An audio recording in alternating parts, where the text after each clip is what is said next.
Today, we are studying unit number 3. In unit number 2, we have studied how the optimal extraction of exhaustible natural resource is possible. And with regard to that, I tried to place before you Gray model of optimal extraction of exhaustible resources and Hotelling model of exhaustible optimal extraction. Now, all of us know natural resources are classified into both renewable and non-renewable, or non-exhaustible and exhaustible. Till the last period, what we studied, that is how the optimal extraction of exhaustible natural resource is possible. And with regard to firm, we try to take into account Gray model. And with regard to industry, we try to take into account Hotelling model and related issues concerning exhaustible or non-renewable natural resources that we study. We took into account the mineral like copper, and on the basis of that, where it is possible profit maximization, where it is possible welfare maximization for industry and for a firm, that has been discussed by, analyzed by Gray as well as Hotelling. Now, the second category of the natural resources that is also crucially important, that is renewable natural resources, or we may call it as a non-exhaustible natural resources. And the example is forest is there, fishery is there. All these are examples of birds are there, animals are there, flora, fauna. All these are the examples of non-exhaustible or renewable natural resources. Now, the question that arises is, okay, it is fine. In the context of exhaustible natural resource, that model of Gray and Hotelling is useful for us. In the optimal extraction of those resources and welfare maximization, profit maximization for a person and the society as a whole. Then what about this renewable natural resource? How it is to be extracted optimally, where social welfare is possible, and what can be different categories, different situations. Those are some of the important things which are very much necessary to be studied. And it is therefore today we are going to discuss on how the optimal extraction of renewable natural resource like fishery is possible, and what models are there, those are helpful for us in optimally extracting non-renewable or non-exhaustible natural resource like fishery. आपण कालच्या तासापर्यंत जे अनूतनीकरणक्षम आहे किंवा संपणारं नैसर्गिक साधन आहे, यामध्ये प्रामुख्याने आपण तांब्याचा संदर्भ घेतला होता खनिजांमध्ये, आणि त्याची पर्याप्त कापणी ही कशी होऊ शकते आणि ती एका व्यक्तीला कुठे होऊ शकते हे आपण ग्रेच्या प्रतिमानानं अभ्यासलं, आणि उद्योगाला इंडस्ट्रीला कुठे ती होऊ शकते हे आपण हॉटेलिंगच्या प्रतिमानानं अभ्यासलं, आणि त्या संबंधित इतर काही घटक आपण त्यामध्ये विचारामध्ये घेण्याचा प्रयत्न केला.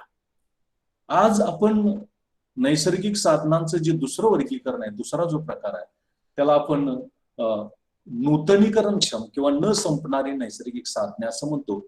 आणि नूतनीकरणक्षम किंवा न संपणारी नैसर्गिक साधने याच्या बाबतीमध्ये आपल्याला पर्याप्त कापणी कुठे करता येते, त्या न संपणाऱ्या किंवा नूतनीकरणक्षम नैसर्गिक साधनाची त्याची चर्चा, त्याचं विवेचन, विश्लेषण हे आपल्याला करणं आवश्यक आहे. आणि म्हणून आज आपण नूतनीकरणक्षम किंवा न संपणारी जी नैसर्गिक साधनं आहेत त्या संबंधातल्या काही संकल्पना, त्या संबंधातले काही सिद्धांत किंवा प्रतिमान याचा विचार प्रामुख्यानं आपण करण्याचा प्रयत्न हा करणार आहोत. व्यवस्थित ऐकायला येते तुम्हाला? आवाज येतो व्यवस्थित? हो sir. So I am sharing my presentation so that you will be in a position to understand. Now, first of all, while talking about renewable natural resources, take example fishery. While discussing on extraction of renewable natural resources, it is necessary to study growth functions. That is how growth takes place. And that growth to be taken into account when that period is continuous and it is not a continuous or discrete period. When period is continuous, when period is uncontinuous or non-continuous, how growth takes place in the renewable natural resource like fishery, like forest, like flora, like fauna, etc. Once that concept is taken into account, then we are in a position to study the static model of optimal extraction of a renewable natural resource. And what can be a dynamic model of optimal extraction of a renewable natural resource like fishery, and what policies are there, what measures are useful for us in controlling extraction of the renewable natural resource like fishery, that is all necessary to be taken into account. Now, number one is how the growth takes place in a renewable natural resource. All of us know in exhaustible or non-renewable natural resource, growth doesn't take place. Once growth takes place, further addition doesn't take place. It requires thousands and millions of years. But that is not the case so far as the renewable natural resource is concerned. And it is therefore how the growth in population of the renewable natural resource like fishery, like forest, like flora, fauna, that takes place, it is necessary to be taken into account. And that can be studied when the time period is continuous. It is continuous. When time is continuous. When time is continuous, how growth takes place?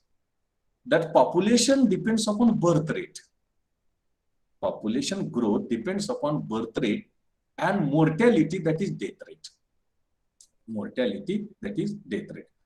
That is growth, that is population.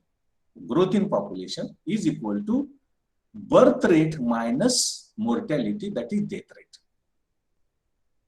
Growth rate in population or renewable natural resource population like fishery is equal to birth rate minus mortality, means death rates. And therefore, in the continuous time period, growth takes place when growth in that renewable natural resource is equal to delta x, that is production or output of that resource, and delta t, the time period that has spent. Thus, in the continuous time period, growth in renewable natural resource takes place, that is xt is equal to x0, that is yx is equal to the delta x divided by delta t, change in output and change in time period. Now, while talking about this continuous growth, we can make a use of an equation delta x divided by delta t is equal to y into bracket x out of bracket x. And while talking about this growth in the renewable natural resource like fishery, it is also necessary to be taken into account what we call it as a K. K is carrying capacity. K is carrying capacity, that is carrying capacity to sustain that population. Carrying capacity to sustain that population, that is stable equilibrium. Stable equilibrium. And when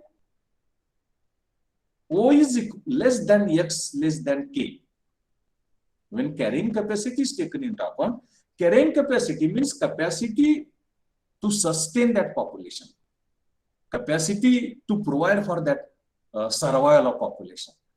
And when carrying capacity is taken into account, O is less than x is less than K. In this case, growth is positive. Growth is positive.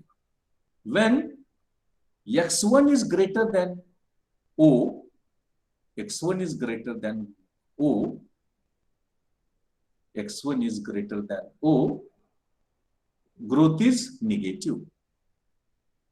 growth is negative. And that is shown in this diagrammatic presentation. That is shown in this diagrammatic presentation. When growth is positive, when growth is negative. When growth is positive, when growth is negative. Now, second important thing is, suppose the time period is not continuous. It is not continuous. It is discrete, that is scattered. That is discrete, that is scattered. In the case of which, growth in the population of that resource, growth in the population of that resource depends upon parent stock, that is XT, birth to young YT, and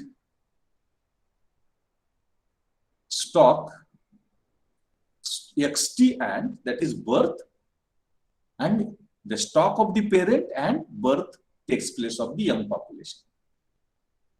And it is therefore, when the time is seasonal, when it's not continuous, growth in renewable resource like fishery takes place XT plus 1 minus XT is equal to G XT into QT. XT into QT. What does this mean? This is parent population, birth taken place to the young population, then recruits, that is to what extent it is harvested, and what is remained, that is population. That is population. These are the two important concepts which are necessary to be taken into account. Necessary to be taken into account. बघा, आपण काय करतोय की अनूतनीकरणक्षम नैसर्गिक साधनांचा विचार केल्यानंतर आपल्याला नूतनीकरणक्षम नैसर्गिक साधनांचा विचार करायचा आहे. नूतनीकरणक्षम नैसर्गिक साधनांचा विचार करायचा. मग यामध्ये माशाचं उदाहरण घ्या, फिशरी, लक्षात राहण्यासारखं.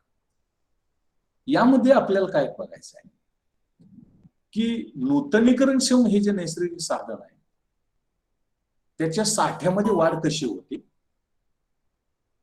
त्यानंतर त्याची कापणी पर्याप्त कुठं होते, आणि त्या कापणीचं नियमन कसं करायचं, कंट्रोल कसं करायचं, मॉनिटरिंग कसं करायचं, या गोष्टी आपल्याला विचारामध्ये घ्यायच्या.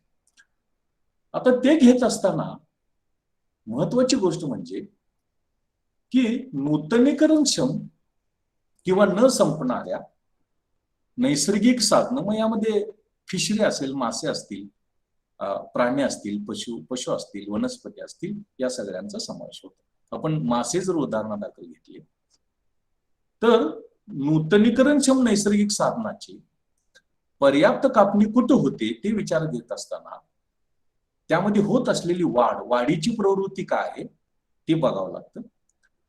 मग त्या कापणीचं प्रतिमान, आपल्याला पर्याप्त कापणीचं प्रतिमान काय ते बघावं लागतं.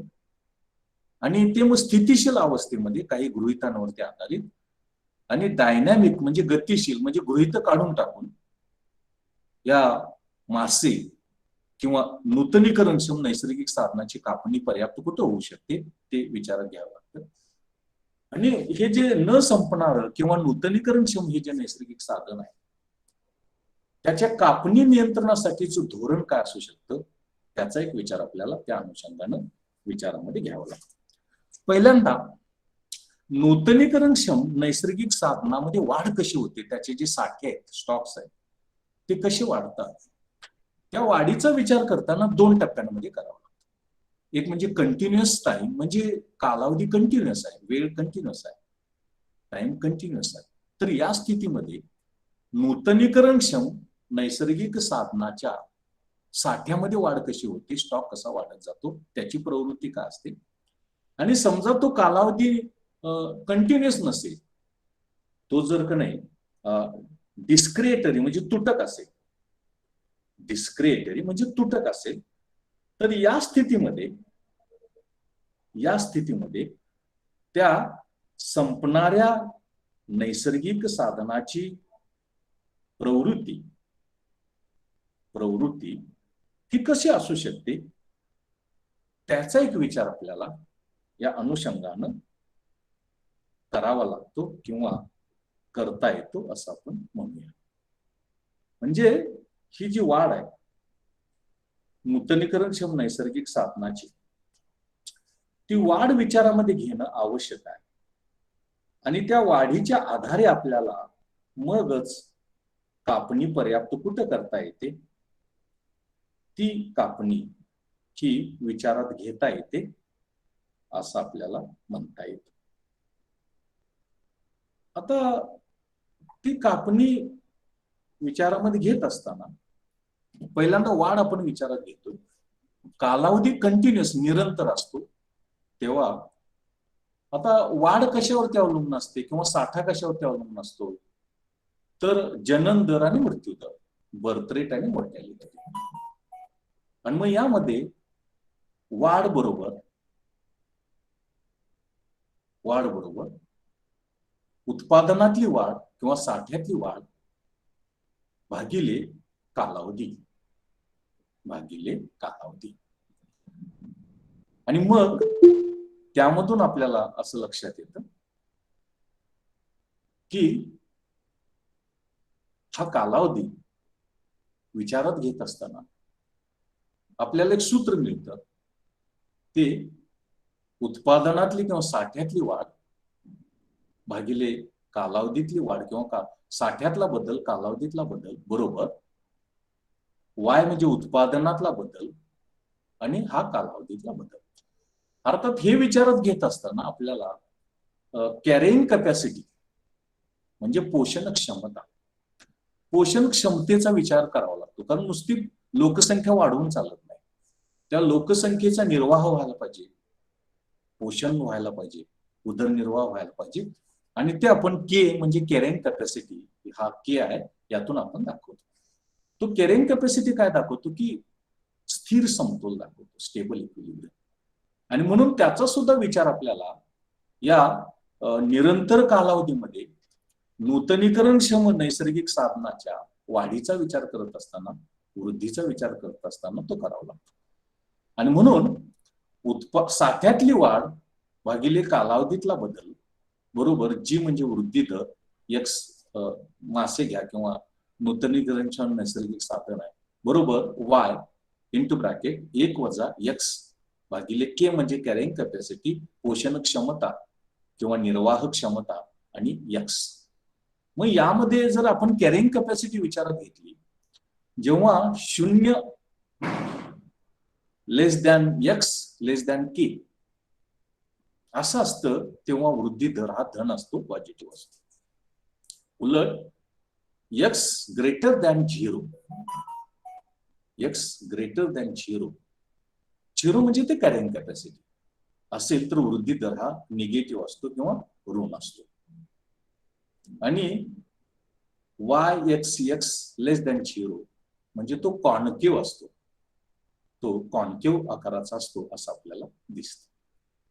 आणि हेच इथं दाखवलेलं आहे की हा धन वृद्धी दर आणि हा ऋण वृद्धी दर, हा धन वृद्धी दर, हा ऋण वृद्धी दर, आणि याला कॉन्केव्ह असं आपल्याला म्हणता येईल. आता हे सगळं बघितल्यानंतर मग आता आपल्याला वृद्धी दराचा किंवा वाढीचा विचार करत असताना नूतनीकरणक्षम नैसर्गिक साधनाच्या वाढीचा विचार करत असताना तो कालावधी जर तुटक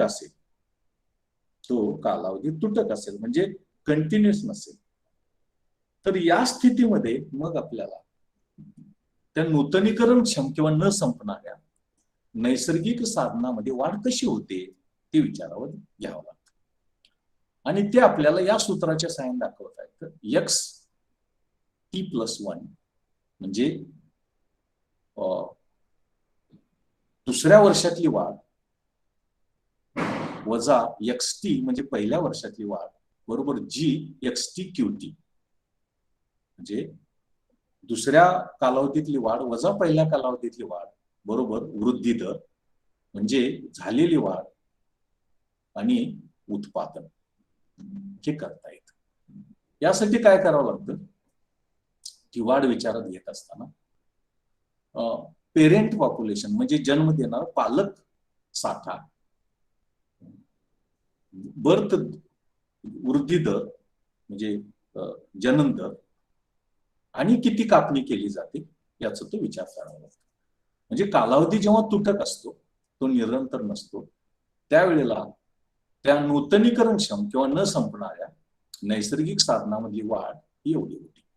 अशी असते की पेरेंट स्टॉक म्हणजे पालक लोकसंख्या, त्यांनी एवढ्याला जन्म दिला यंग पॉप्युलेशनला, एकूण पॉप्युलेशन एवढी झाली आणि यातलं काही आपण हार्वेस्ट कापणी केली बदलत्या कालावधीनुसार. आणि अशा पद्धतीनं की जेव्हा तुटक कालावधी असतो, निरंतर कालावधी नसतो, हंगामी असतो, सीझनल असतो, तेव्हा या नूतनीकरणक्षम नैसर्गिक साधनामधली जी वाढ आहे ती वाढ अशा पद्धतीने होते असं आपल्याला म्हणता येतं. आता आपल्याला how the optimal extraction takes place, how optimal extraction take place, and that is explained by a model, that is explained by a model, and that model that we take into account static model, some assumptions are taken into account, then there can be static model, then dynamic model, some changes can take place, and in that ownership, sole ownership model and monopoly model, part of that only, that is necessary to be taken into account. That is, once growth in renewable natural resource is taken into account, then we are going to discuss, then we are going to study how the optimal extraction of that renewable natural resource takes place. The renewable natural resource takes place, and that is in two phases, into two stages. One is, it is a static model, some assumptions are taken into account, but time is continuous. Time is continuous. How the optimal extraction takes place, and when the time is continuous, how the optimal extraction takes place, and dynamic model, when assumptions are removed, and how that extraction of natural resource takes place, that is of crucial importance. That is of crucial importance. बघा, पहिल्यांदा आपण आता हे बघितलं की नूतनीकरणक्षम नैसर्गिक साधनामध्ये साठ्यामध्ये वाढ कशी होते, स्टॉक किंवा रिझर्व्ह कशी वाढतात, आणि ती वाढ विचारामध्ये घेत असताना ती दोन टप्प्यांमध्ये घेतली आपण. उदाहरण मासे लक्षात ठेवा तुम्ही, फिशरी रिसोर्स, की कालावधी निरंतर असेल, कंटिन्युअस असेल तर ती वाढ कशी असू शकते, कालावधी तुटक असेल, डिस्क्रिशनरी असेल तर मग ती वाढ कशी असू शकते हे बघितलं. आता आपल्याला हा जो नूतनीकरणक्षम किंवा न संपणारं जे नैसर्गिक साधन आहे, मासे धरा, फिशरी, तर त्याचं पर्याप्त कापणी कुठं होऊ शकते, आणि ती पर्याप्त कापणी ऑप्टिमल एक्सट्रॅक्शन विचारामध्ये घेत असताना आपल्याला ते पण दोन टप्प्यांमध्ये घ्यावं लागतं. एक म्हणजे स्थितीशील प्रतिमान, स्टॅटिक मॉडेल, काही गृहितांचा आधार घेतला आणि गृहित विचारामध्ये घेऊन पर्याप्त कापणी या नूतनीकरणक्षम नैसर्गिक साधनाची कुठं होते, आणि दुसरं गतिशील म्हणजे डायनॅमिक, गृहीत आपण काढून टाकली, अझम्पशन्स आपण काढून टाकले, तर कुठं आपल्याला पर्याप्त कापणी या नूतनीकरणक्षम नैसर्गिक साधनाची होती किंवा होऊ शकते, या दोन टप्प्यांमध्ये आपल्याला बघायचं. आणि ते करत असताना समजा एकच मालक असेल किंवा मक्तेदारी असेल तर त्याचा काय परिणाम होऊ शकतो का, याचाही विचार आपल्याला या अनुषंगानं विचारामध्ये घेता येतो. ऐकायला व्यवस्थित येतंय तुम्हाला? आवाज येतो व्यवस्थित? स्लाइड दिसते व्यवस्थित? हो सर. आता talking about static model. Now, static model assumptions are taken into account. assumptions are taken into account. And taking into account assumption, where optimal extraction or harvesting is possible, that requires to be taken into account. All of us know for extraction, human capital is required. Then stock of the fishery is necessary to be taken into account. And based on that, when harvest more, stock lower. More we harvest, lesser the stock. So stock is, suppose X2, stock is X1. When we divide, subtract stock 1 from stock 2, what remains is this remaining stock. Now, we harvest by using capital, energy, labor, which is known as fishing effort, which is called as fishing effort. Now, this static model is shown here. Static model is shown here. This is a growth curve. This is a growth curve of fishery resource. Suppose this is a K is carrying capacity. K is growth curve. K is growth curve. And here, suppose extraction is K2, or it should be X1, or it should be X2. How much we should harvest, which is optimal, Now, here, X1, this is one equilibrium point. X2, this is one equilibrium point. And K2, this is one equilibrium point. 3 equilibrium points are there. This is a growth curve, fishery growth curve, or renewable fishery growth curve. Now, suppose we extracted X1. We extracted this one. So, extraction will be this one, X1. But it is lesser. What remains is this one. So, X1 is not equilibrium harvesting or extraction of a renewable natural resource. Suppose we decided X2.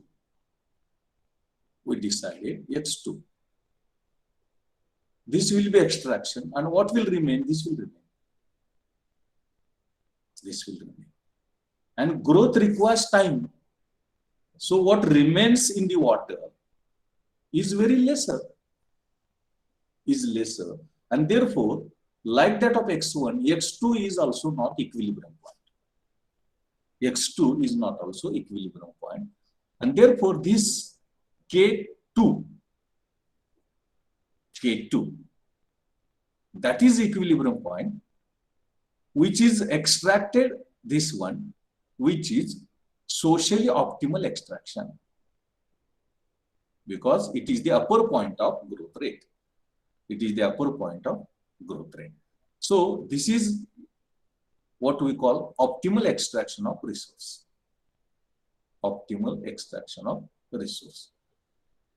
But this doesn't take into account. This takes into account only biological equilibrium. But economic equilibrium is not taken into account. Economic equilibrium can be taken into account when harvesting or cost is taken into consideration, or effort is taken into consideration. And when we take into account, this is only biological equilibrium. That is biological only equilibrium, but it is missing economic equilibrium. And both the equilibriums, biological as well as economic, is known as bionomic equilibrium. It is called as bionomic equilibrium. And this bionomic equilibrium is Yx into bracket 1 minus X divided by K minus OE, that is X effort, is equal to 0. That gives us bionomic equilibrium. And bionomic equilibrium is both equilibrium of biological as well as economic. Biological as well as economic. That is, growth and harvesting are equal, and growth and earning is also equal, though that is beneficial. And when it is taken into account, it is called as bionomic equilibrium. That is biological and economic equilibrium. Biological and economic equilibrium. That is biological and economic equilibrium. Biological and economic equilibrium. And that we can take into account, that we can take into consideration with the help of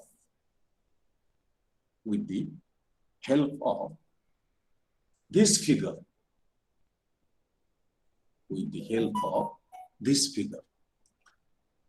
Because for bionomic equilibrium, it is necessary to be taken into account cost of harvesting and revenue, that income that we get. Cost of harvesting and income or revenue that we get, like that of perfect competition or different types of market. But before that, suppose cost and revenue is not taken into account. Cost and revenue is not taken into account. And only effort is taken into consideration. That is attempt to harvest renewable resource. This is effort 1, maximum socially optimal effort, and effort 2. Now suppose this is effort 1, effort 2 is taken into account. This is not taken into account. Only effort we are taking into account. Suppose X2 we want to harvest and OE2 is effort. What will happen? They are here at equilibrium. This will harvest and this will be stock. Stock will be more, harvest will be lesser.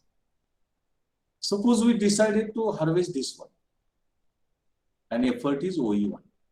We will harvest this one, stock will be this one. Stock will be this one. But when we harvest this one, X, M, Y, effort and growth rate are equal here. And that is the socially optimal yield. Socially optimal yield. So we should harvest this one, which is socially optimal.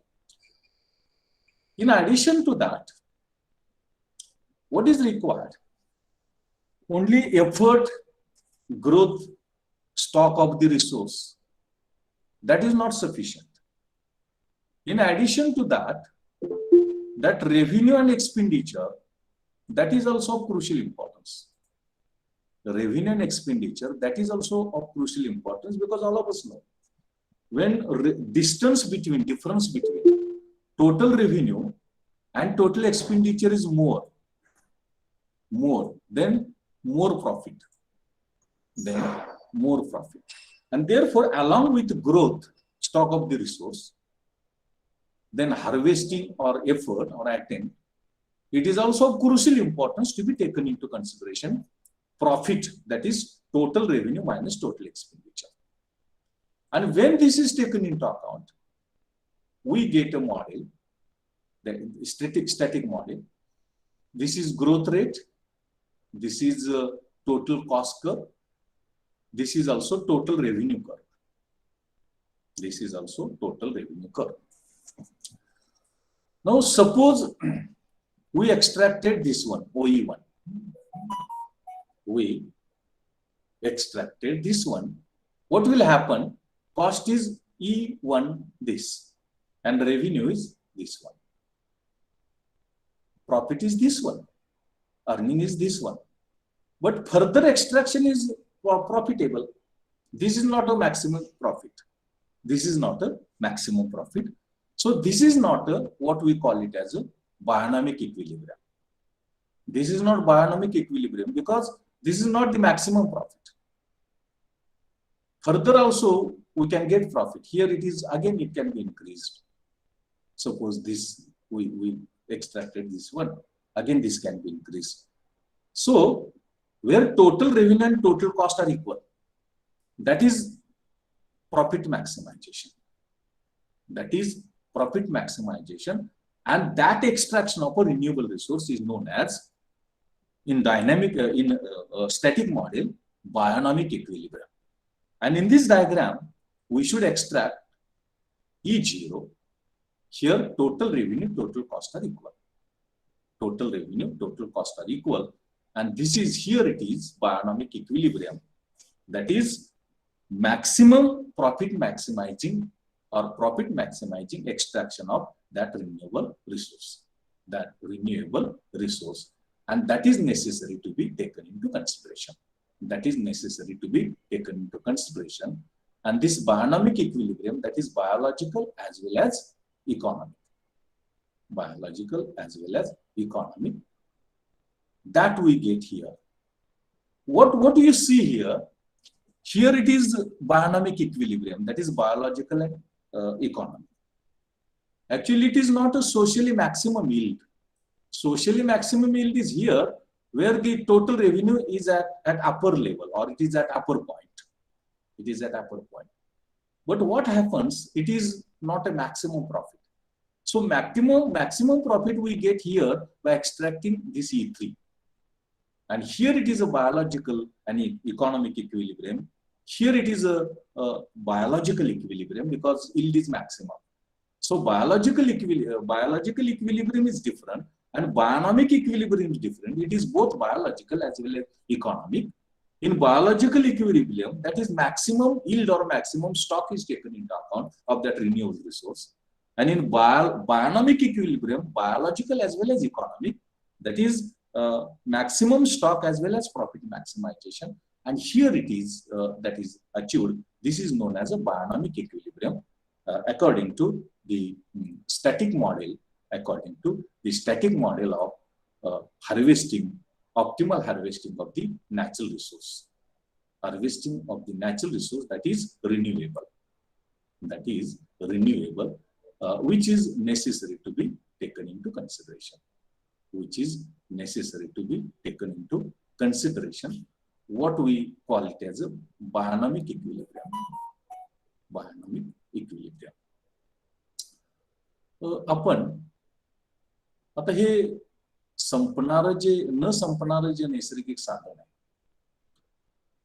हे न संपणारं नैसर्गिक साधन प्रामुख्याने न संपणारं नैसर्गिक साधन मासे घ्या प्रामुख्याने. तर याची पर्याप्त कापणी कुठे होते? त्या पर्याप्त कापणीची दोन प्रतिमान आहेत. एकाला आपण स्थितिशील प्रतिमान असं म्हणतो, static economic model of optimal fishery extraction. that can be for continuous period, that can be for discrete period, that is there. आता यामध्ये आपल्याला की जे मासे किंवा नूतनीकरणक्षम नैसर्गिक साधन आहे त्याची पर्याप्त कापणी कुठं होते हे बघायचं आहे. आणि ते बघताना आपण प्रामुख्याने दोन प्रारूप बघणार आहोत. एक म्हणजे स्थितिशील प्रारूप, म्हणजे काय गृहीतांचा आधार घेतो आणि गृहीतांवरती आधारित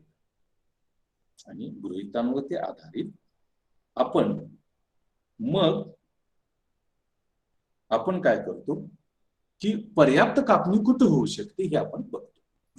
आणि दुसरं गतिशील डायनॅमिक प्रतिमान, डायनॅमिक मॉडेल, गृहीत आपण काढून टाकतो आणि गृहीत काढून टाकून कुठं पर्याप्त कापणी करू शकेल त्याचं आपण विवेचन, विश्लेषण विचारामध्ये घेण्याचा प्रयत्न करतो.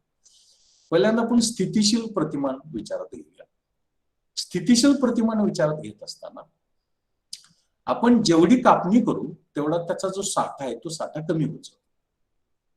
जेवढी कापणी करू तेवढा साठा हा कमी होत जातो. आणि फिशिंग एफर्ट म्हणजे कापणी म्हणजे तर काय, तर भांडवल, ऊर्जा आणि श्रमाचा वापर करून पाण्यातनं, समुद्रातून किंवा नदीतून मासे काढणं, याला आपण एफर्ट, प्रयत्न असं म्हणतो. प्रयत्न असं म्हणजे जेवढे प्रयत्न जास्त तेवढा साठा कमी, कारण राहणारा साठा समुद्रामध्ये, पाण्यामध्ये कमी राहतो. आणि म्हणून स्थितीशील प्रतिमानामध्ये आपल्याला ही पर्याप्त कापणी कुठे करता येते हे बघताना दोन गोष्टी आपल्याला बघता येतात, बघाव्या लागतात. एक म्हणजे बायोलॉजिकल इक्विलिब्रियम, जैविक संतुलन, आणि बायोनॉमिक इक्विलिब्रियम, बायोलॉजिकल आणि इकॉनॉमिक, म्हणजे जैविक आर्थिक समतोल. आता ही तर पहिली परिस्थिती आपण इथं आकृतीमध्ये दाखवलेली आहे. हा वृद्धी दर आहे, हा वृद्धी दर आहे, वृद्धी दराचा वक्र आहे, माशाच्या वृद्धी दराचा वक्र आहे असं म्हणा. आपण X1 एवढी कापणी करावी का X2 करावी का K2 करावी? समजा X1 केली तर आपल्याला एवढं उत्पादन घेता येतं, एवढं उत्पादन घेता येतं, मात्र एवढा साठा जास्त राहतो आणि त्यामुळं ती पर्याप्त कापणी नाही असं आपल्याला म्हणतात. समजा आपण एवढं घेतले X2, तर एवढा साठा आपल्याला कापता येतो, पण राहतं शिल्लक थोडंच, कारण साठा कमी, पुन्हा वृद्धी कमी, वाढ कमी. म्हणून हे पण जैविक संतुलनाच्या दृष्टीनं, बायोलॉजिकल इक्विलिब्रियमच्या दृष्टीनं अयोग्य आहे. मग आपण एवढं जर कापणी केली, K2 एवढी कापणी केली, तिथं कॅरिंग कॅपॅसिटी म्हणजे पोषण दर हा सुद्धा पर्याप्त आहे. आणि म्हणून एवढी कापणी जर आपण केली तर हे सामाजिक दृष्ट्या पर्याप्त उत्पादन कापणी झाली असं आपल्याला म्हणता येतं. म्हणजे K2 हा जैविक संतुलन, बायोलॉजिकल इक्विलिब्रियम दाखवणारी कापणी आहे असं आपल्याला म्हणता येईल. पण आपल्याला नुसती जैविक संतुलन बघून चालत नाही, बायोलॉजिकल इक्विलिब्रियम बघून चालत नाही, कारण ती कापणी करण्यासाठी खर्च करावा लागतो. कापणी करण्यासाठी खर्च करावा लागतो आणि खर्च केल्यानंतर तो भरून निघाला पाहिजे. नुसता खर्च नाही, नफा पण मिळाला पाहिजे, परतावा पण मिळाला पाहिजे. आणि म्हणून मग आपल्याला बायोनॉमिक इक्विलिब्रियम, आर्थिक जैविक आर्थिक संतुलन हे बघावं लागतं. आता समजा आपण नुसतं बायोलॉजिकल इक्विलिब्रियम बघितला, जैविक संतुलन बघितलं आणि त्या कापणीसाठीचे प्रयत्न बघितले. समजा एवढी कापणी केली, आता OE2 म्हणजे कापणी दाखवते, कापणीचा दर दाखवते. तर एवढी कापणी केली तर एवढा साठा राहतो, जास्त राहतो. एवढी कापणी केली तर थोडा साठा राहतो, आणि एवढी केली तर सामाजिक दृष्ट्या पर्याप्त कापणी होते. पण ही जैविक संतुलन झालं, बायोलॉजिकल इक्विलिब्रियम झाला. पण नुसता बायोलॉजिकल इक्विलिब्रियम, जैविक इक्विलिब्रियम, संतुलन विचारामध्ये घेऊन आपल्याला चालत नाही. आपल्याला काय करावं लागतं की त्याचा येणारा खर्च, मिळणारी प्राप्ती आणि होणारा नफा सुद्धा विचारामध्ये घ्यावा लागतो. होणारा नफा सुद्धा आपल्याला विचारामध्ये घ्यावा लागतो. आणि म्हणून हा खर्चाचा वक्र आहे, टोटल कॉस्ट कर्व आहे, आणि हा एकूण प्राप्तीचा वक्र आहे, एकूण प्राप्तीचा वक्र आहे. म्हणजे आपल्याला पर्याप्त कापणीचं स्थितीशील प्रतिमान विचारामध्ये घेत असताना खर्च आणि प्राप्ती विचारात घ्यावी लागते, कारण मिळणारा नफा हा महत्तम नफा देणारा असायला पाहिजे, आणि तो मग आर्थिक दृष्ट्या आणि जैविक दृष्ट्या समतोल असू शकतो. आणि म्हणून आपल्याला प्राप्ती आणि खर्च बघायला विचारात घ्यायला पाहिजे. समजा हा टोटल रेव्हेन्यू, एकूण प्राप्तीचा वक्र आहे, हा एकूण खर्चाचा वक्र आहे. समजा इथं संतुलन आपण बघितलं E1 बिंदूमध्ये, म्हणजे इथं येणारं संतुलन काय होतं, एवढा खर्च येतो एवढ्या कापणीला आणि एवढी प्राप्ती मिळते, म्हणजे नफा एवढा मिळतो. मग हा महत्तम नफा आहे का? याच्या पुढे कापणी केली तर नफा मिळत नाही का? नाही, नफा मिळतो. आणि म्हणून आपण आर्थिक जैविक संतुलन विचारामध्ये घेत असताना जिथे एकूण खर्च आणि एकूण प्राप्ती समान आहे तिथं पण कापणी करायला पाहिजे. म्हणजे E0 एवढी कापणी केली तर एवढीच एकूण खर्च आहे आणि एकूण प्राप्ती आहे, म्हणजे एवढा जास्तीत जास्त नफा मिळतो. आणि याला आपण या स्थितीशील प्रतिमानानं सांगितलेला बायोनॉमिक इक्विलिब्रियम, आर्थिक जैविक आर्थिक संतुलन असं आपल्याला म्हणता येतं. आता हे जैविक आर्थिक संतुलन म्हणजे काय, तर तिथं जैविक संतुलन पण आहे आणि आर्थिक संतुलन पण आहे. तिथं जैविक संतुलन पण आहे आणि आर्थिक संतुलन पण आहे, आणि हे आपल्याला विचारामध्ये घ्यायला पाहिजे म्हणजेच बायोनॉमिक इक्विलिब्रियम, बायोलॉजिकल इक्विलिब्रियम आणि इकॉनॉमिक इक्विलिब्रियम जिथं आपल्याला मिळतात आणि ते वृद्धी दराबरोबर असतात, ग्रोथ रेट बरोबर असतात, तिथं तो बायोनॉमिक इक्विलिब्रियम प्रस्थापित होतो आणि तो आपण दाखवल्याप्रमाणे इथं प्रस्थापित होतो. हा वृद्धी दर आहे, वृद्धी दराचा वक्र आहे, एकूण प्राप्तीचा वक्र आहे, एकूण खर्चाचा वक्र आहे. इथं आपल्याला नफा मिळतो पण आपल्याला नफा सोडून द्यावा लागतो. याच्या पुढे आहे का नफा? नाही. याच्या पुढे काय आहे की प्राप्ती कमी आणि खर्च जास्त आहे, म्हणजे तोटा होतो. आणि म्हणून बायोनॉमिक इक्विलिब्रियम, जैविक आणि आर्थिक संतुलन इथं प्राप्त होतं की जिथं वृद्धी दर, ग्रोथ रेट पण तिथं समान आहे. म्हणजे एकूण प्राप्ती, एकूण खर्च आणि ग्रोथ रेट जिथं समान असतात तिथं बायोनॉमिक इक्विलिब्रियम, जैविक आर्थिक संतुलन प्रस्थापित होतं. आणि म्हणून एवढी कापणी ती करावी असं यामध्ये सांगितलेलं आहे किंवा असं ते अपेक्षित आहे. आणि ती सामाजिक दृष्ट्या पर्याप्त कापणी आहे, ऑप्टिमल प्रॉफिट मॅक्सिमायझिंग कापणी आहे असं आपल्याला म्हणता येतं. हेच आपल्याला या आकृतीच्या सहाय्याने पण दाखवता येतं की समजा हा एकूण खर्च वक्र आहे, हा एकूण प्राप्तीचा वक्र आहे. हे सामाजिक दृष्ट्या पर्याप्त कापणी आहे, म्हणजे बायोलॉजिकल इक्विलिब्रियम येत आहे, पण तो आर्थिक इक्विलिब्रियम नाही. आणि म्हणून बायोलॉजिकल आणि आर्थिक दोन्ही इक्विलिब्रियम इथं प्रस्थापित होतात आणि याला आपण बायोनॉमिक इक्विलिब्रियम असं म्हणतो, ज्याला आपण जैविक आर्थिक संतुलन असं म्हणतो. इथं जैविक संतुलन प्राप्त होतं पण आर्थिक संतुलन प्राप्त होत नाही. आणि दोन्ही संतुलन इथं प्राप्त होतात की जिथं वाढीचा दर सुद्धा सारखा असतो. ते आपल्याला विचारामध्ये घ्यावं लागतं. Then I am moving on what we call it as dynamic models. And in dynamic models, sole ownership model, that is in competitive market, monopoly fishery model, then these are the two models in dynamic model that we can take into account. Now, when sole ownership model is there, what is expected? These dynamic models take into account economic and biological processes which are not taken into consideration in static models. So in this sole dynamic model, rate of return on the last pound invested in fish must equal opportunity cost of that money. When rate of return is equal to opportunity cost, that extraction of renewable natural resource is a socially optimal extraction of renewable natural resource. And in this dynamic model, suppose fishery monopoly is there. In this monopoly model, incentives for fishermen to achieve particular harvest level is necessary to be taken into account. And when it is taken into consideration, when profit maximization at that level of output extraction takes place, that is known as monopoly fishery model. And thus, in this dynamic model, both competitive model and monopoly model is there, and that can be differ from situation to situation. आता आपण पहिल्यांदा काय बघितलं की स्थितिशील model बघितलं आणि मुख्य म्हणजे बायोलॉजिकल इक्विलिब्रियम, जैविक संतुलन, आणि बायोनॉमिक इक्विलिब्रियम, जैविक आणि आर्थिक संतुलन या गोष्टी बघितल्या. आता आपल्याला गतिशील प्रतिमान बघायचं असेल तर एका व्यक्तीची किंवा कुटुंबाची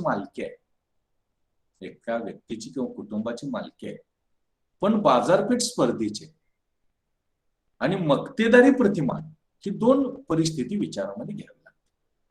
आता एका व्यक्तीची किंवा कुटुंबाची मालकी असेल तर काय करावं लागतं की जिथं परताव्याचा दर, जी भांडवल गुंतवणूक केली त्या परताव्याचा दर हा संधी खर्चाबरोबर आहे, तिथं पर्याप्त कापणी, सामाजिक पर्याप्त कापणी, सोशल ऑप्टिमल एक्सट्रॅक्शन होते असं आपल्याला म्हणता येईल. आणि मक्तेदारी बाजारपेठ असेल आणि गतिशील प्रतिमान असेल, तर यामध्ये जिथं त्या मक्तेदाराला महत्तम नफा मिळतो तेवढी तो कापणी करतो, आणि पुढे जर आपण त्याला प्रेरणा दिली, प्रोत्साहन दिली, तर तो कापणी तिथं थांबवू शकतो. त्याला आपण मक्तेदारी बाजारपेठेचं गतिशील प्रतिमान असं आपण म्हणू शकतो, किंवा असं आपल्याला म्हणता येतं. Now, when this model is taken into account, and how optimal extraction takes place when it is a static model, when it is a dynamic model, where that biological equilibrium is established, where biodynamic equilibrium, biological and economic equilibrium is established, that we discussed. Then dynamic model I tried to discuss before you, when there is a sole proprietorship, that is individual ownership, but market is competitive.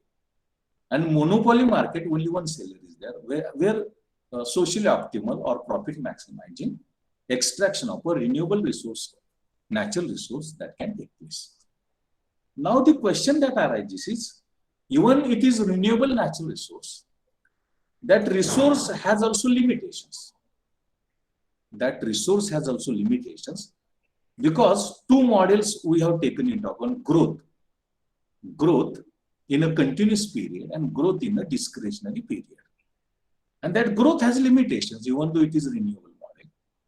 And therefore, in this backdrop, it is of crucial importance how the extraction or harvesting of the renewable natural resource can be regulated, or what policies of regulation of harvesting of natural resource, that is renewable natural resource, are there. आपण हे बघितलं की निरंतर कालावधी असेल तर नूतनीकरणक्षम नैसर्गिक साधनाची वाढ कशी असते, तुटक कालावधी असेल, डिस्क्रेशनरी पिरियड असेल, तर तिथं कशी असते वाढ या नूतनीकरणक्षम नैसर्गिक साधनाची. आणि स्थितिशील प्रतिमानाच्या सहाय्यानं सामाजिक पर्याप्त कापणी, मासे यासारख्या नूतनीकरणक्षम नैसर्गिक साधनाची कुठे करता येते, कशी करता येते, त्याचा एक विचार आपण करण्याचा प्रयत्न केला. आणि तो करत असताना आपण हे बघण्याचा प्रयत्न केला की जैविक संतुलन, बायोलॉजिकल इक्विलिब्रियम कुठं होतो, म्हणजे सामाजिक दृष्ट्या पर्याप्त कापणी कुठं होऊ शकते, उत्पादन कुठं मिळू शकते, आणि बायोडॉयनामिक इक्विलिब्रियम जैविक आणि आर्थिक याचं संतुलन कुठं होऊ शकतं हे बघितलं. आणि आपण आर्थिक विश्लेषण करत असताना आपल्या दृष्टीनं नुसतं जैविक संतुलन बघून चालत नाही, बायोलॉजिकल इक्विलिब्रियम बघून चालत नाही, तर बायोडॉयनामिक इक्विलिब्रियम जैविक आणि आर्थिक दोन्ही बघायला पाहिजे. आणि त्यालाच आपण बायोडॉयनामिक इक्विलिब्रियम असं म्हणतो, जैविक आर्थिक संतुलन असं आपण म्हणतो. आणि ते कुठं प्रस्थापित होतं याची चर्चा आपण केली. आता आपण नूतनीकरणक्षम नैसर्गिक साधनांचा विचार करताना सुद्धा आपल्याला त्यामधली होणारी वाढ ही निरंतर कालावधी असताना आणि तुटक कालावधी असताना कशी होते ते आपण बघितलं. म्हणजे जरी नूतनीकरणक्षम नैसर्गिक साधनांमध्ये वाढ होत असली तरी सुद्धा त्या वाढीला मर्यादा आहे, कारण कालावधी लागतो त्याला. आणि म्हणून आपल्याला या नूतनीकरणक्षम किंवा न संपणाऱ्या नैसर्गिक साधनांच्या कापणीचं नियमन, रेग्युलेशन आपल्याला करायला पाहिजे. आणि मग त्यासाठीचं धोरण काय असू शकतं, पॉलिसी काय असू शकते, त्याचा विचार करत असताना नूतनीकरणक्षम नैसर्गिक साधनाच्या कापणीचं नियमन करण्याच्या पद्धतीमध्ये, धोरणामध्ये एकूण 3 साधनांचा किंवा 4 साधनांचा वापर केला जातो. एक म्हणजे कर, 2 कोटा, 3 व्यक्तिगत मालकी आणि इतर साधने. म्हणजे या धोरणामध्ये नूतनीकरणक्षम नैसर्गिक साधनाच्या कापणीच्या नियमनाच्या धोरणामध्ये एकूण 4 पद्धती किंवा 4 साधनं आहेत: कर, कोटा, सोल ओनरशिप आणि इतर साधनं. यामध्ये limited entry, licensing, restricted period, maximum limit extraction याचा विचार आपल्याला करता येईल. One by one I shall discuss. Now, to control harvesting of renewable natural resource, taxes are important. If we increase rate of taxes, economic burden will increase. And with increase in economic burden, that will reduce the levels of profit, and therefore higher the rates of taxes, lesser the extraction of that resource. And that can control, that can regulate harvesting or extraction of renewable natural resource. That is one. To control or to reduce harvesting or extraction of renewable natural resource, we should increase taxes. More the taxes, more the economic burden, lower the extraction to avoid or reduce tax burden. Then quota. Lower the quota, more the extraction. And more the quota, lesser the extraction. To regulate harvesting, if we want to keep more stock of that resource, lesser quota to be determined. And if the available stock is more, then lesser quota to keep can be maintained. And in this way, quota is helpful for us in maintaining stock of that resource, whether we want more stock or lesser stock. If we want more stock, lesser quota to be given. If we want lesser stock, more quota to be given. And in this way, quota is an instrument, is a method of controlling or regulating harvesting of the renewable natural resource. Then second is sole ownership, individual ownership or personal ownership, where profit maximization becomes possible. There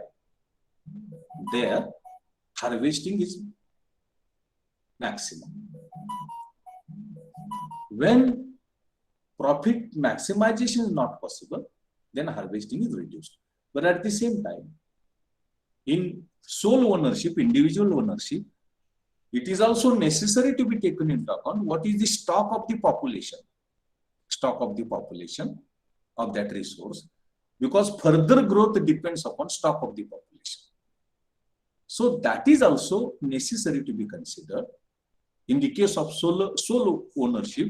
Even though profit maximization is a criterion, it is indicator used for optimal extraction of the resource. In other instruments, limited entry is given to the firms. Lesser the number of firms, lower the extraction, more the stock. So limited entry can extract less and keep more stock of that resource. Licensing can be given. Only licensed firm can extract. Only licensed person can extract that renewable natural resource. So lower the or lesser the number of licenses, more the stock of that resource. More the number of licenses, lesser the stock of resource. And licenses can also put restrictions on extraction of stock of that resource. Then restricted period. That period of harvesting can be restricted 1 month, 2 months, 1 week, 15 days. Likewise, we want to keep more stock of that resource, then period should be lesser. We want lesser stock to be maintained in the water, so more stock can be given. More stock or period can be given. And thus that limit of extraction, more or less, that is also helpful for us in maintaining stock of that renewable resource, more or less. And this is also one of the methods of instruments of controlling or regulating harvesting of the natural resource. बघा, आपण पहिल्यांदा या नूतनीकरणक्षम नैसर्गिक साधनामध्ये वाढ कशी होते हे आपण बघितलं. त्यानंतर आपण हे बघण्याचा प्रयत्न केला की त्याची पर्याप्त कापणी कुठे होऊ शकते. आणि पर्याप्त कापणीची आपण 2 प्रतिमानं बघितली. एक म्हणजे स्टॅटिक स्थितीशील प्रतिमान आणि 2 गतिशील प्रतिमान. आणि गतिशील प्रतिमानामध्ये पुन्हा आपण जर व्यक्तिगत मालकी असेल आणि पूर्ण स्पर्धेची बाजारपेठ असेल तर काय असू शकतं, आणि मक्तेदारी असेल तर काय असू शकतं, याचा एक विचार आपण केला.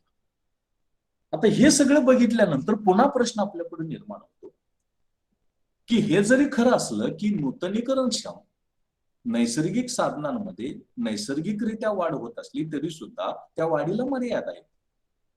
कारण त्यासाठी कालावधी लागतो आणि कालावधीचा विचार करता त्या वाढीवरती मर्यादा पडतात. आणि वाढीवरती मर्यादा पडत असल्यामुळं मग आपल्याला त्या कापणीवरती बंधनं किंवा त्याचं नियमन करावं लागतं, नियंत्रण करावं लागतं. आणि म्हणून नूतनीकरणक्षम नैसर्गिक साधनाच्या कापणीचं नियमन कसं करायचं, रेग्युलेशन ऑफ हार्वेस्टिंग कसं करायचं, त्या धोरणाला नूतनीकरणक्षम नैसर्गिक साधनाच्या कापणीच्या नियमनाचं धोरण असं आपण म्हणतो. म्हणजे जेव्हा आपल्याला जास्त कापणी करायची किंवा अधिक परवानगीचं धोरण, जेव्हा आपल्याला कमी कापणी करायची तेव्हा कापणी नियंत्रणाचं धोरण, याला आपण नूतनीकरणक्षम नैसर्गिक साधनाच्या कापणीच्या नियमनाचं धोरण असं आपल्याला म्हणता येईल. या धोरणामध्ये एकूण 4 साधनं आहेत किंवा पद्धती आहेत. 1 कर, 2 कोटा, 3 व्यक्तिगत मालकी आणि 3 अचार इतर पद्धती किंवा इतर धोरण. आता कराचे दर जेवढे जास्त तेवढं कराचं ओझं जास्त, आणि कराचं ओझं जेवढे जास्त तेवढा नफा कमी, आणि नफा जेवढा कमी तेवढी कापणी कमी. म्हणून आपल्याला जर कापणी कमी करायची असेल, आपल्याला जर कापणी कमी करायची असेल तर काय करावं आपण, कराचे दर वाढवावे. म्हणजे कापणी कमी होईल कराचं ओझं कमी करण्यासाठी, आणि पाण्यामध्ये किंवा निसर्गामध्ये त्या नूतनीकरणक्षम नैसर्गिक साधनाचे साठे हे जास्त राहू शकते. पण समजा आपल्याला कापणी जास्त करायची, साठे कमी ठेवायचे, तर कराचे दर कमी करायचे. कराचे दर कमी, कापणी जास्त, कापणी जास्त नफा जास्त. जेवढा कापणी जास्त तेवढा साठा कमी, तेवढा साठा कमी.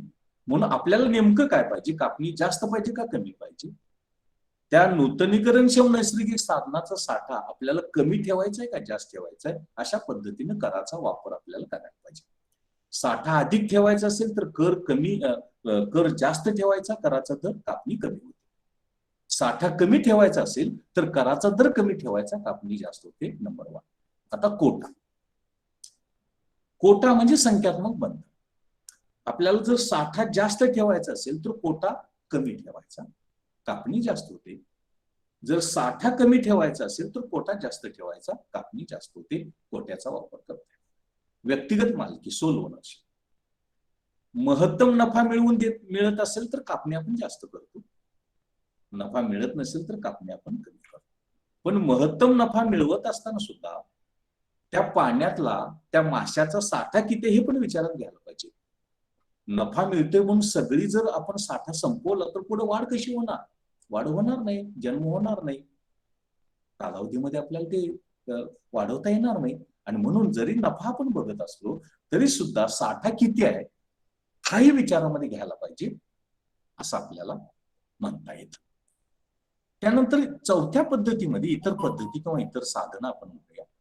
त्यामध्ये लिमिटेड एंट्री म्हणजे मर्यादित प्रवेश.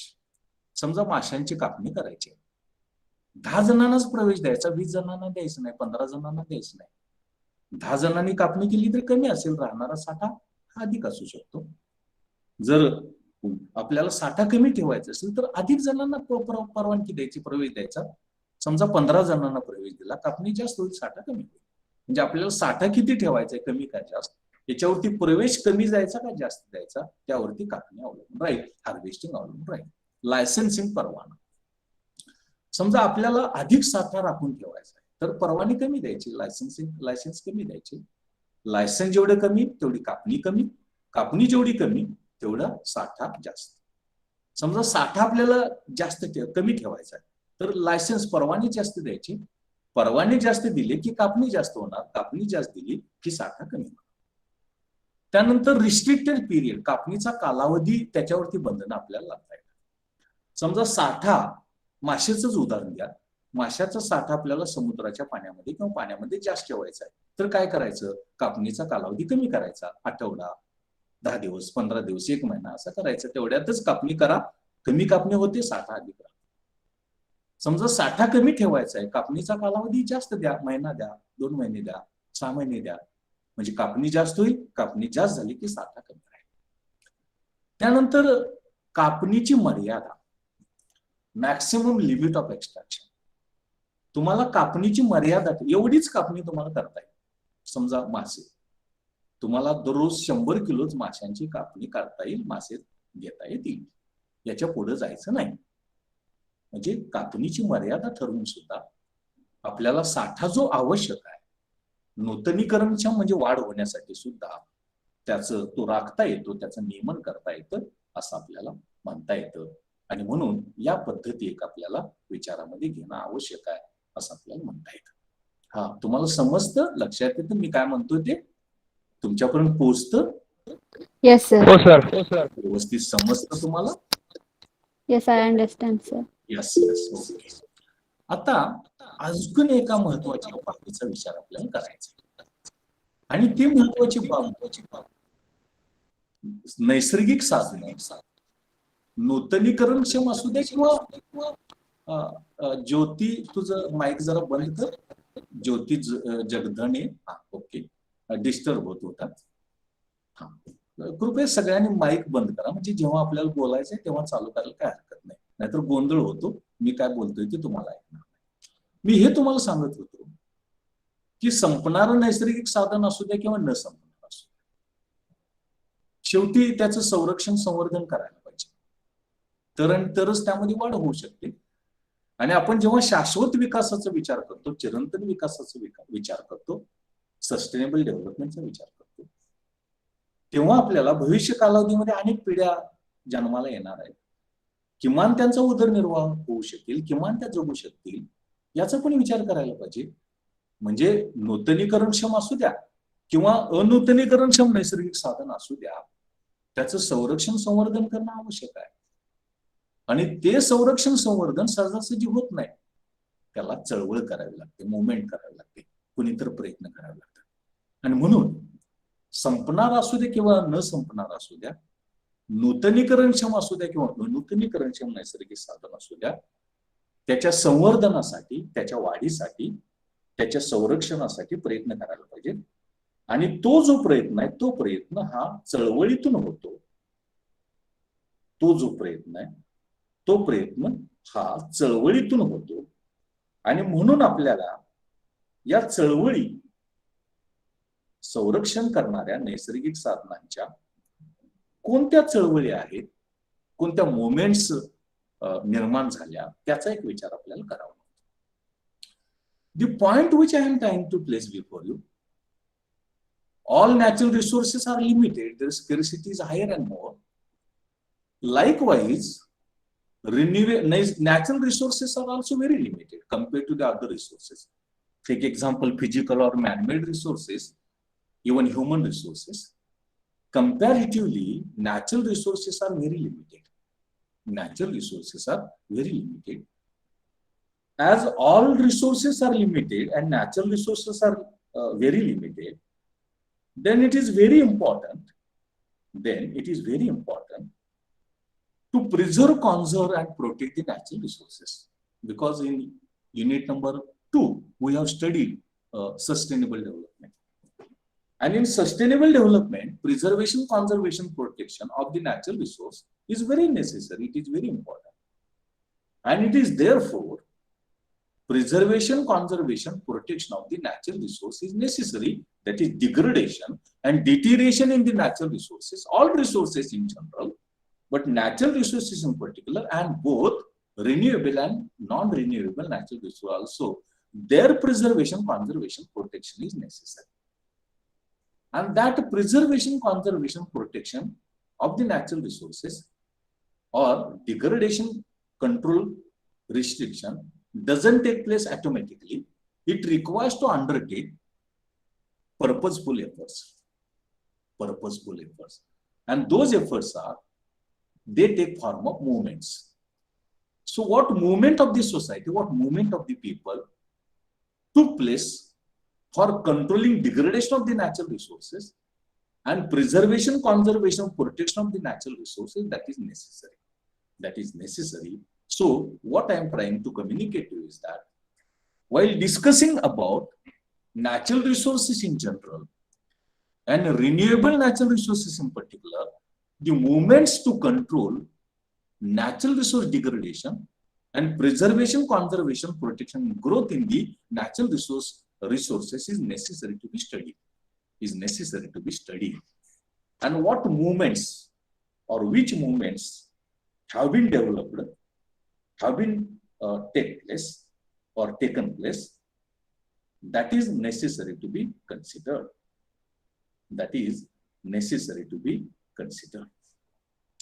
And it is therefore, what are the natural resource conservation, preservation, and against degradation movements have been developed, that is necessary to be considered.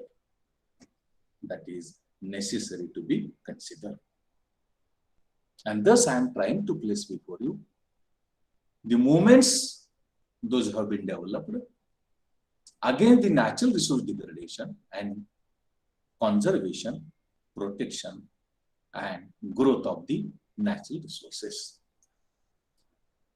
Number one is Silent Spring. In 1962, Silent Spring book was published. And before that, the movement was carried out by Rachel Carson. And he proposed, we have studied in Club of Rome approach, that natural resource availability is very lesser. It is very lesser. And if the extraction and degradation of the natural resource takes place, all natural resource depletion will take place, and environmental pollution will be at higher level, and earth and nature will not sustain or survive. Therefore, control of the extraction of the resources on the one hand, and control of the pollution is necessary. That we studied in Club of Rome approach. And that is the book written by Rachel Carson in 1962. And based on that, the Stockholm Conference that organized in 1972.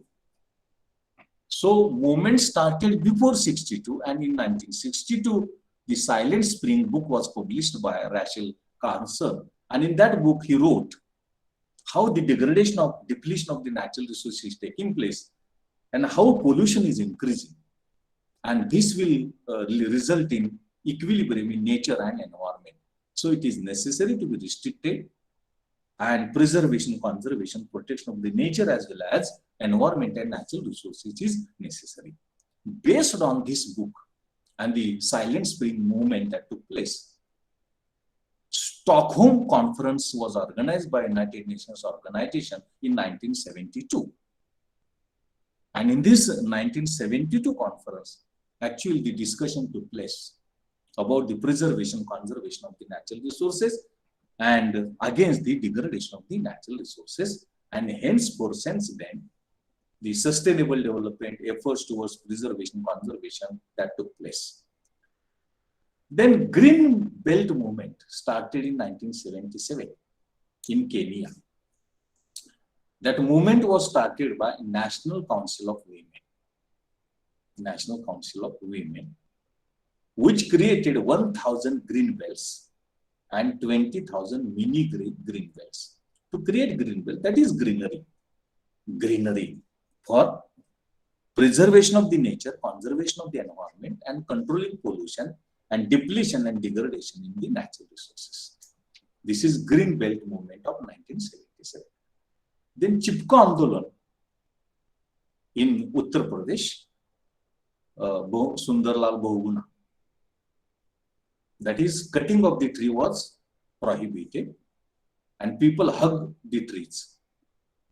And commercial extraction, cutting of the trees or deforestation was restricted. This movement took place in Uttar Pradesh. Sundarlal Bahuguna and all others were there, which is known as Chipko movement or Chipko Andolan. That is one of the movements which also tried for controlling natural resource degradation and depletion that is taking place. one more movement that took place, that is block rain forest clearance in Brazil. In Brazil, that is block rain forest clearance movement in Western Brazil. What is this? All of us know, when forest is there, then rainfall takes place. You might even know, because forest creates oxygen, absorbs carbon dioxide. More the oxygen, cold the air, cold the environment, and cold the air, more the rainfall. At the same time, forest also restrict clouds and heavy rainfall takes place. The point is that forests play a very important role in cloud formation and increasing rainfall. And in Brazil, to increase rainfall, deforestation was that movement took place, that is block rainforest clearance. That we should control deforestation so rainfall can take place, cloud formation can take place, increase in rainfall take place. So against or restricting deforestation, that is block rainforest movement in Western Brazil. One more movement, that is Narmada Bachao Andolan or Save Narmada movement, which was started by Medha Patkar and Baba Amte. All of us know Narmada river, it's big river that passes through Madhya Pradesh, Gujarat and Maharashtra. And this Narmada, that dam on Narmada, it's big dam. It's very big dam. And that is responsible for loss of natural resources. And therefore, Medha Patkar, Baba Amte started that movement, Narmada Bachao Andolan, Narmada Save Narmada movement. And that is also one of the efforts directed towards controlling, preservation, conservation, protection of the what we call it as natural resources, environment, natural balance, environmental balance, and preservation, conservation of the natural resources. मी तुम्हाला हे सांगण्याचा प्रयत्न करत होतो की नूतनीकरणक्षम नैसर्गिक साधन असू द्या किंवा अनूतनीकरणक्षम नैसर्गिक साधन असू द्या, त्याला मर्यादा आहेत. कारण वाढीसाठी कालावधी लागतो आणि त्याला साठा पण लागतो, लोकसंख्या पण लागते, पॉप्युलेशन पण लागते. आणि या पार्श्वभूमीवरती आपल्याला मग नूतनीकरणक्षम असू द्या किंवा अनूतनीकरणक्षम असू द्या, त्या नैसर्गिक साधनाचं संवर्धन, संरक्षण आणि वाढ घडवून आणावी लागते. त्याचा ऱ्हास थांबवावा लागतो आणि कापणी त्याची कमी करावी लागते.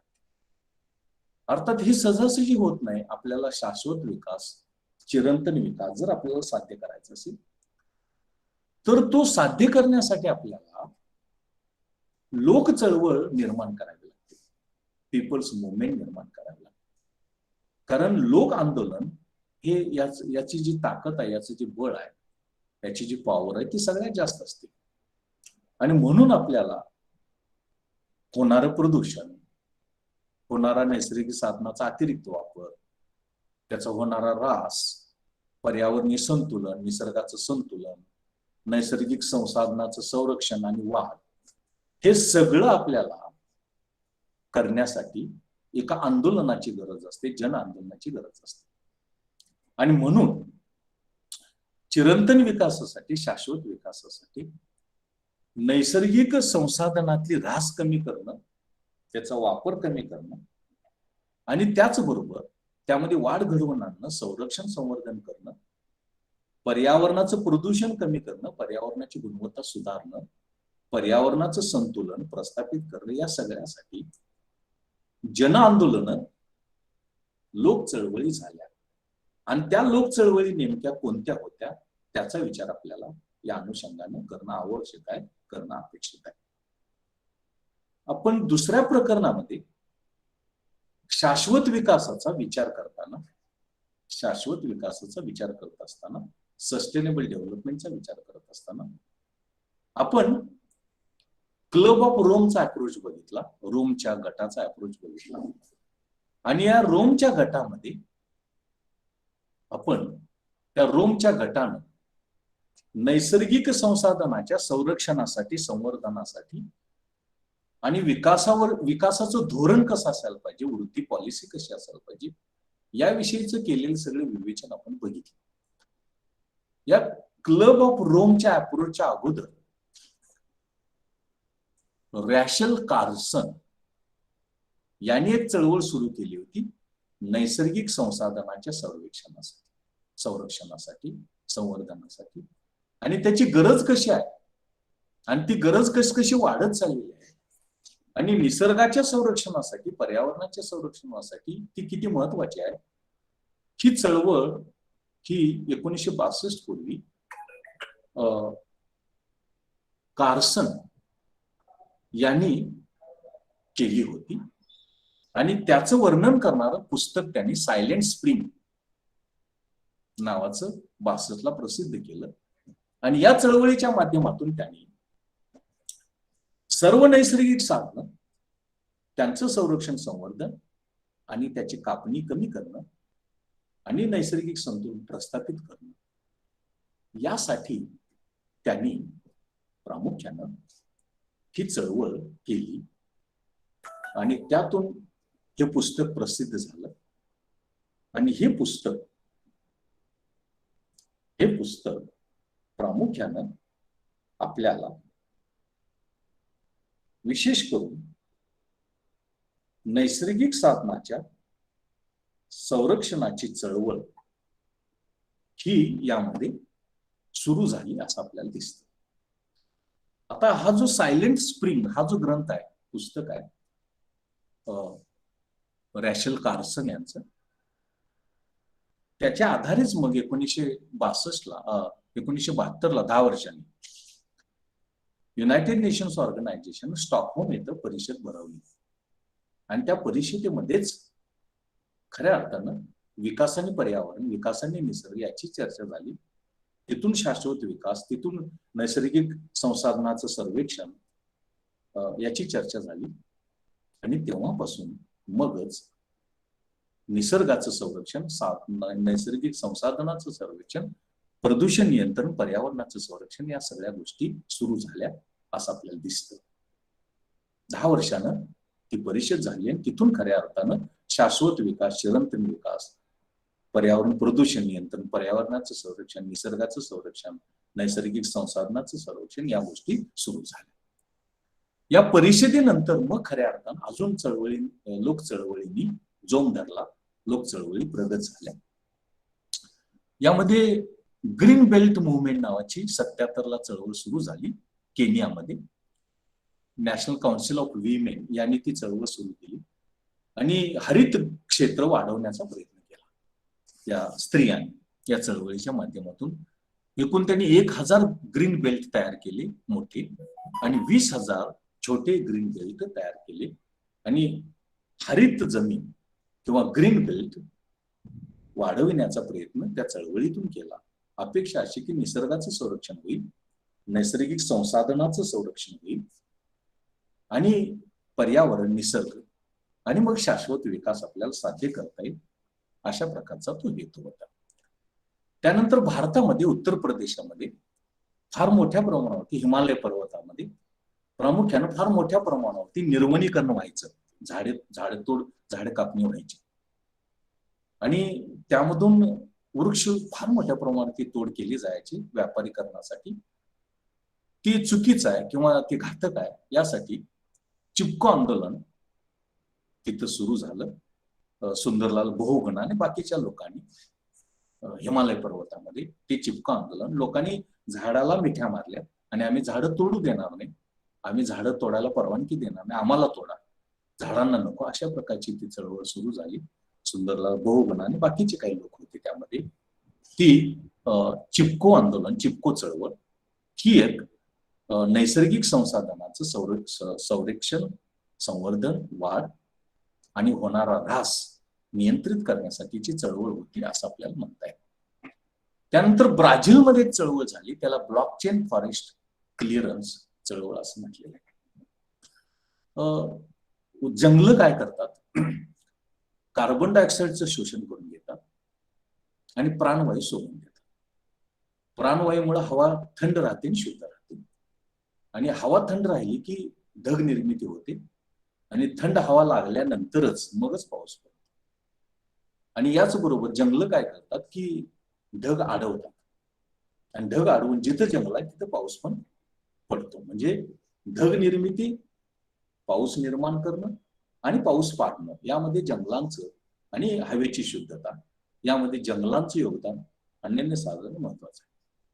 आणि हे विचारात घेऊन ब्राझीलमध्ये, पश्चिम ब्राझीलमध्ये निर्वनीकरण करू नका, वृक्षतोड करू नका, डिफॉरेस्टेशन करू नका, कारण त्यामुळे काय होतं की ढग निर्मिती होत नाही, आणि ढग निर्मिती न झाल्यामुळे पाऊस होत नाही, आणि ढग थांबवून ठेवता येत नाही आणि पाऊस कमी होतो.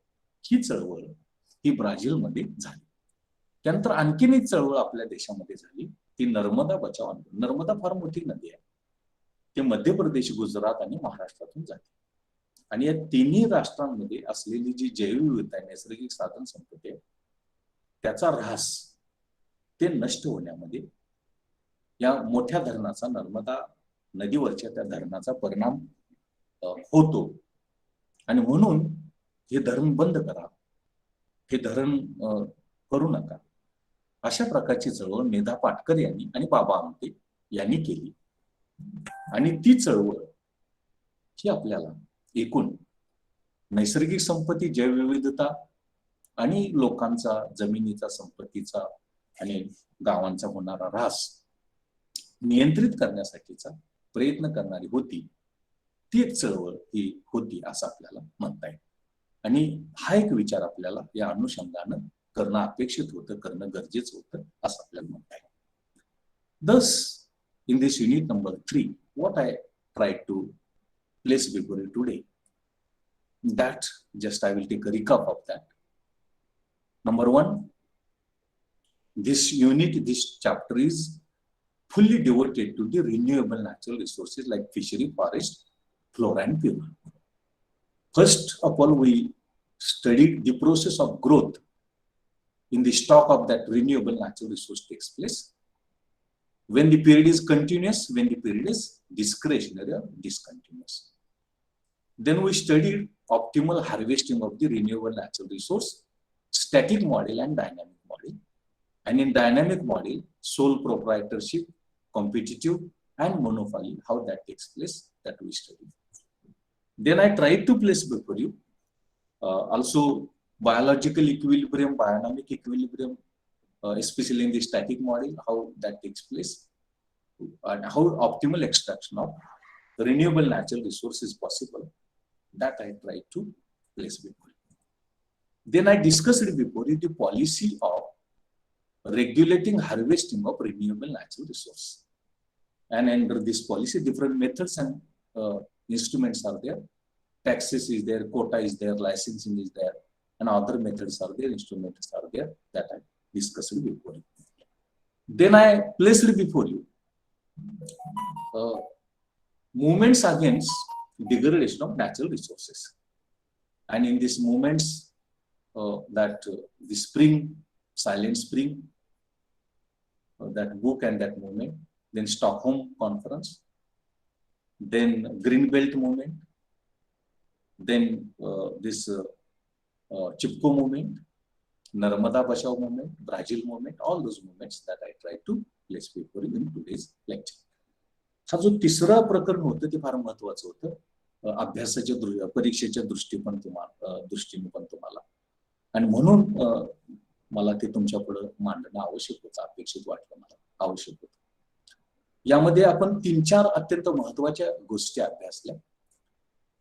पहिलं म्हणजे हे प्रकरण तिसरं पूर्णतः नूतनीकरणक्षम नैसर्गिक साधनाच्या संदर्भातलं आहे. रिन्युएबल नॅचरल रिसोर्स, मासे असतील, जंगल असेल, प्राणी असतील, पशु असतील, पक्षी असतील, झाडं असतील, या संदर्भात. यामध्ये पहिली गोष्ट आपण विचारली की त्यामध्ये वाढ कशी होते, ग्रोथ कशी होते, ती वाढ कालावधी निरंतर असेल किंवा तुटक असेल तर ती कशी होते. त्यानंतर नूतनीकरणक्षम नैसर्गिक साधनाची कापणी पर्याप्त कुठं करता येते, आणि ते करत असताना दोन प्रतिमान मॉडेल्स बघितले आपण. स्टॅटिक मॉडेल स्थितीशील प्रतिमान आणि डायनॅमिक मॉडेल गतिशील प्रतिमान.